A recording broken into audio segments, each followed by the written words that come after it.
그 마약 수사는 기본적으로 상선 수사를 하거든요. 상선이 뭐냐면 마약을 투약한 사람 입장에서 그 사람한테 마약을 준 상위의 단계에 있는 사람을 상선이라고 그러고 그 상선을 기준으로 이 투약자는 하선이 되는 거죠. 그래서 그 마약을 투약한 사람들이 검거가 되면 아, 나 저 사람한테 마약 샀어라고 해서 그 상선을 이제 속칭 또 내린다라고 하거든요. 상선을 이제 내려서 제보를 하면 그 상선에 대한 추적을 해서 그 사람을 검거하게 되는 과정입니다. 그래서 요새 뭐 MZ 세대라는 말처럼 이제 세대 간을 어쩌고 구분하는 말들이 좀 유행을 하고 있는데 마약 세계도 올드보이와 영보이가 존재합니다. 그 OB와 YB가 하는데 이 사람들의 어떤 그 범행 수법이 완전 다르기 때문에 검사로서 수사할 때도 그 접근 방법이 다르거든요. 올드보이 분들은 이제 연령대가 한 40, 50대 분들이죠. 대면 거래를 원하세요. 이게 마약의 은어 중에 하나가 이제 오른손 왼손 거래라고 오른손 왼손? 스쳐 지나가면서? 만나서 오른손에 마약 주고 왼손에 그 돈을 준다라는 의미로 그냥 손손 거래라고 하거든요. 그래서 이분들은 컴퓨터 조작이 좀 쉽지 않고 예를 들어서 뭐 텔레그램이나 이런 그 메신저 기능에 잘 익숙하지 않으니까 손손 거래를 좋아합니다. 그래서 이 올드보이들은 그 제보자의 진술에 좀 의존해서 수사가 이루어집니다. 그래서 투약자들이 이제 검거가 돼서 그 상선에 대해서 제보를 하면 패턴이 똑같습니다. 전화하거나 뭐 문자로 필로폰이 이제 은어가 술이니까 술 남은 거 혹시 있으세요? 너무 급해서 그런데 그럼 어디로 와? 해서 이제 가죠. 그러면 이제 그 사람이 말로서는 이제 증거가 남죠. 저 사람한테 내가 얼마 주고 샀다라는 진술이 있고 그 다음에 전화했다라면 통화 내역이 남아 있을 것이고 발신 기지국 위치 추적을 하니까 자기 집에서 전화 건 내역, 그다음에 상대방 집에서 전화 건 내역이 있다. 그럼 그 진술 믿을 만한 거죠. 이런 식으로 해서 그 진술을 보강한 이제 증거를 수집하는 방식으로 수사가 이루어집니다.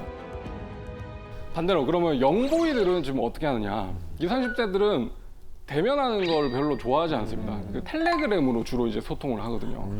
그 텔레그램의 특성이 상대가 한 사람이라도 그 대화방을 나가버리면 그 대화방이 이제 다 폭파가 돼버리고 뭐 비밀 대화방을 또 차려서 일정한 1분 시간이 지나면 다 그냥 자료가 삭제되는 그런 식으로 이제 보안성이 가능하다니까 구매해서 투약한 사람을 잡아도 그 상선을 모르는 겁니다. 대면을 해서 하질 않았으니까 그래서 이 영보이들의 수사는 상선 추적이 굉장히 어려운 그런 특징이 있습니다. 자, 그러면 제가 화면 하나 보여드리겠습니다. 이게 이제 텔레그램에 올라와 있는 뭐 게시물인데 한번 천천히 읽어보시겠어요? 아이스, 완벽하고 놀라운 술. 부에 캔디, 몽키. 이게 실제로 그 마약방 내에서 은어로 이제 메뉴판이라고 하는 건데 그 하나의 마트에서 그냥 진열된 상품처럼 이렇게 판매를 하고 있어요. 수류탄 2개랑 캔디 하나 주세요. 약간 이런 느낌이에요. 그렇죠. 네. 별의별 말이 다 있네. 아이스라는 게 이제 필로폰의 은어거든요. 그래서 얼음, 뭐 차가운 술, 필로폰을 뜻하는 거고 대만과 멕시코는 밀수한 필로폰의 원산지입니다. 원산지 표기까지. 아니, 원산지 표기까지 할 정도로. 그다음에 0.5G가 이제 0.5g이 35만 원이라는 뜻이고 1g은 55만 원. 이게 근데 실제로 이 사람들을 그 휴대폰을 압수수색 해보면 이렇게 돼 있습니다. 1G 얼마예요? 그 한글로 1G. 아, 1G. 예, 그다음에 반지 그런 식으로 표현합니다. 그 밑에 저기 쭉 써 있는 것도 다 약의 종류예요? 그렇죠. 부액이라고 부르는 거는 이제 합성 대마라고 해서 그 전자담배. 맞습니다. 네. 그 JWH018이라고 해서 그 필로폰보다 더 이제 그 환각 정도가 높은 굉장히 좀 중한 마약.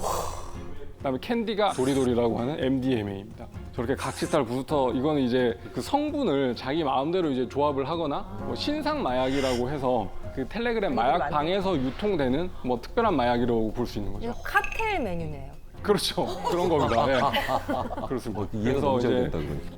그래서 제가 이제 검사로 재직할 때 이 텔레그램 마약방의 운영 방식에 대해서도 정보를 수집을 해야 되고 이 마약류 시세, 그다음에 혹시 신종 마약이 나오진 않은지 이런 걸 알아보려고 저 마약방에 이제 저도 이제 회원으로 가입해가지고 오, 잠이 잠이서 아니지만 그냥 그 방에 들어가 있는 겁니다. 그러면 알람이 정말로 거의 뭐 5분 단위로 울립니다.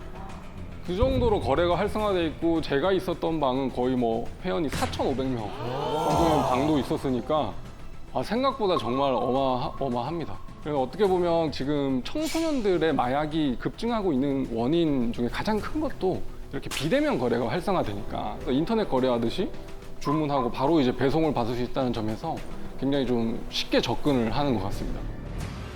실제로 얼마 전에 고등학교 3학년 친구들이 그 부모님한테 공부 좀 해야 되겠어. 그래서 공부방을 하나 만들어줘. 공부에 집중할 수 있게. 그래서 오피스텔에 이제 공부방을 하나 만들어줬는데 거기에 이제 고3 친구 3명이 아지트로 활용을 해서 텔레그램 마약방을 통해서 마약류를 판매를 해서 벌어들인 범죄 수익이 1억 2천만 원 정도 될 정도로 그 결국 3명은 다 이제 구속이 됐죠.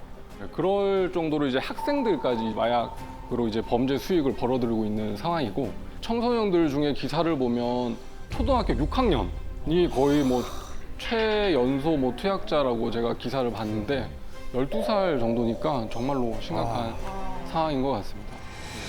그래서 이게 실제적으로 어떻게 범행이 이루어지는데 지금부터 더 자세하게 제가 설명을 드릴 건데 이게 뭐 범죄를 모방하라고 말씀드리는 게 아니라 자녀분들이나 주변의 지인분이 텔레그램으로 뭔가 이상한 거 한 것 같다라고 하면 사전에 그렇게 막고 예방하는 차원에서 제가 알려드리는 겁니다.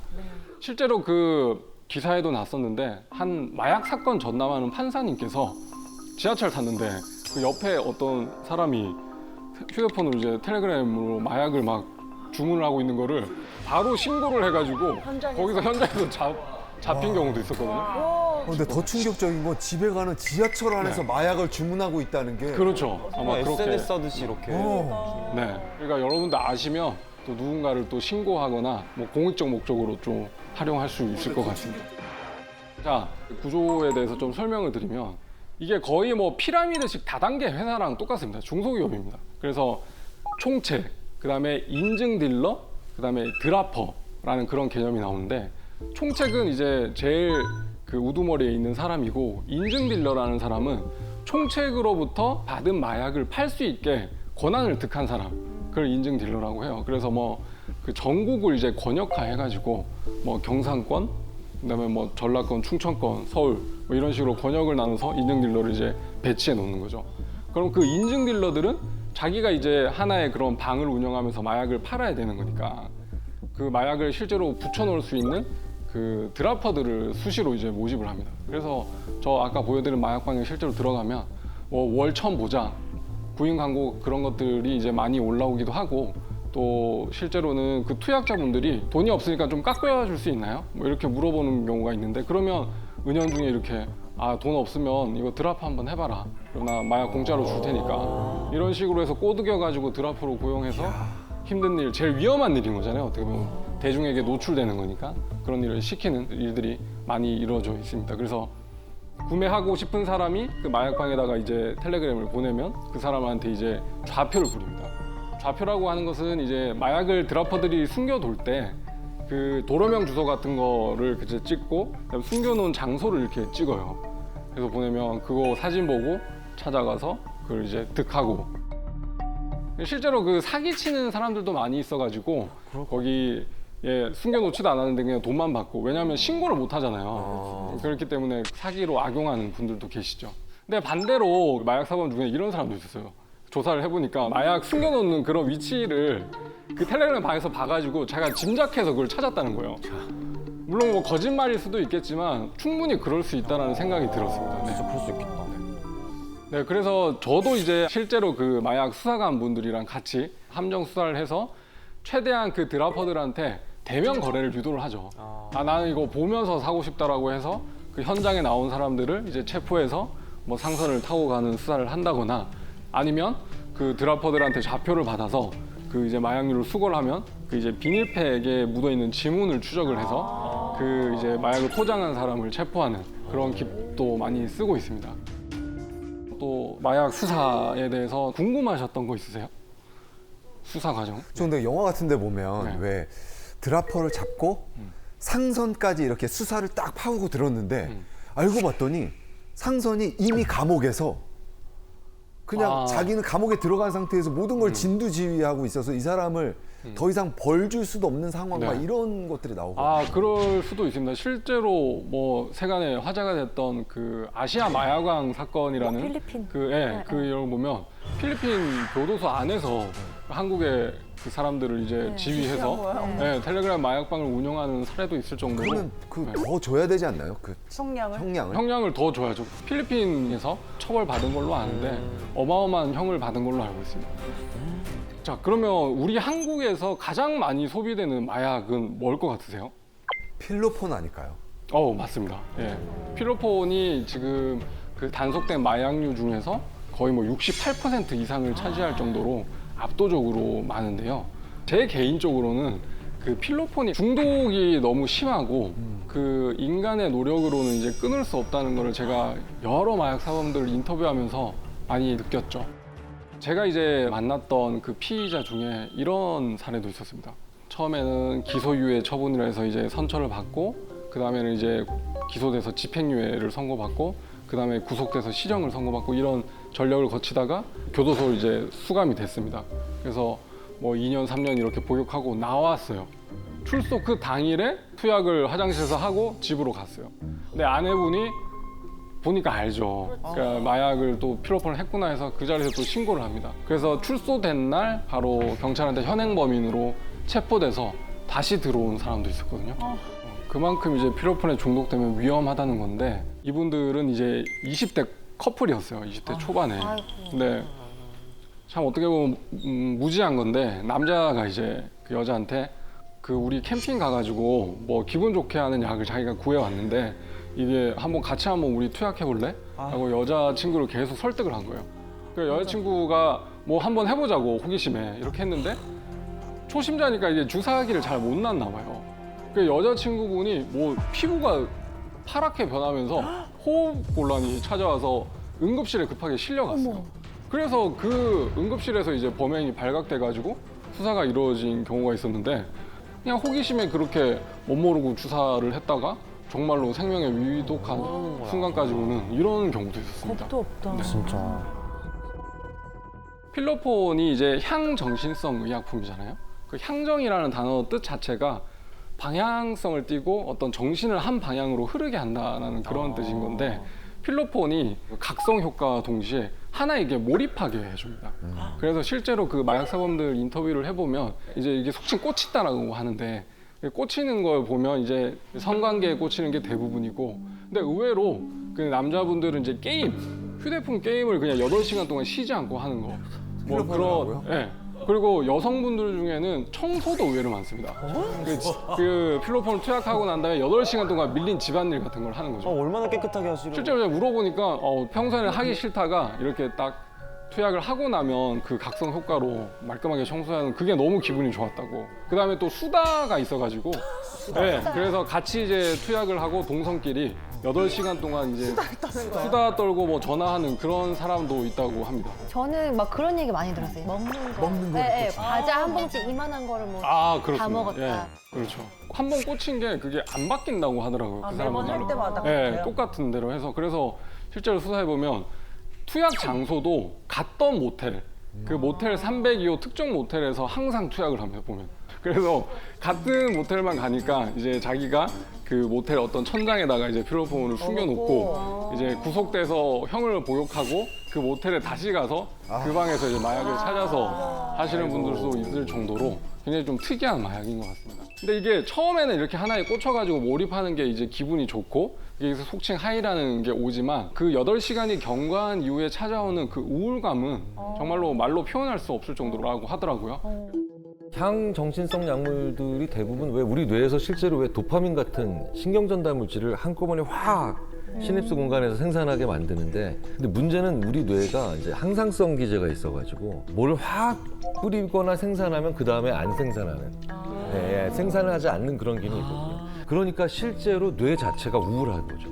도파민이 기분을 좀 더 좋게 만들어주는 물질인데 그걸 평상시 생산을 아예 안 해버리니까 그러니까 그 물질을 외부에서 자꾸 유입할 수 있도록 유혹에 쉽게 빠지는 건데 항상 저희들이 말씀드리지만 물리적으로 뇌가 변한 겁니다.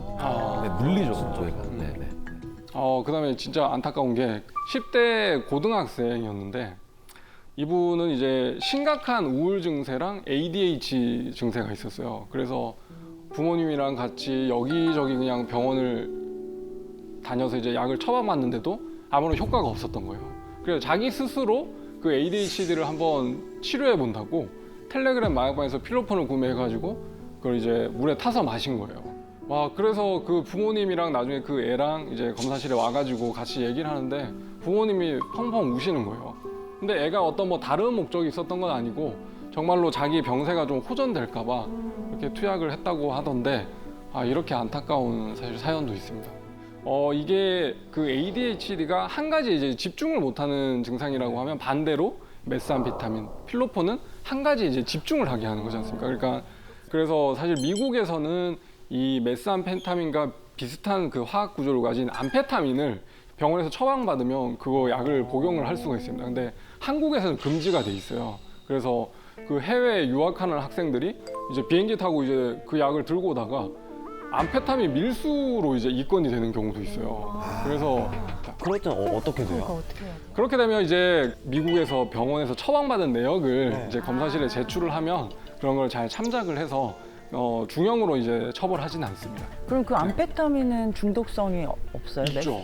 그래서 미국 사회에서도 공부 잘하는 약이라는 그런 약으로 암페타민을 손쉽게 처방하는 거에 대해서 굉장히 경각심을 가져야 한다고 하는 목소리도 있다고 합니다.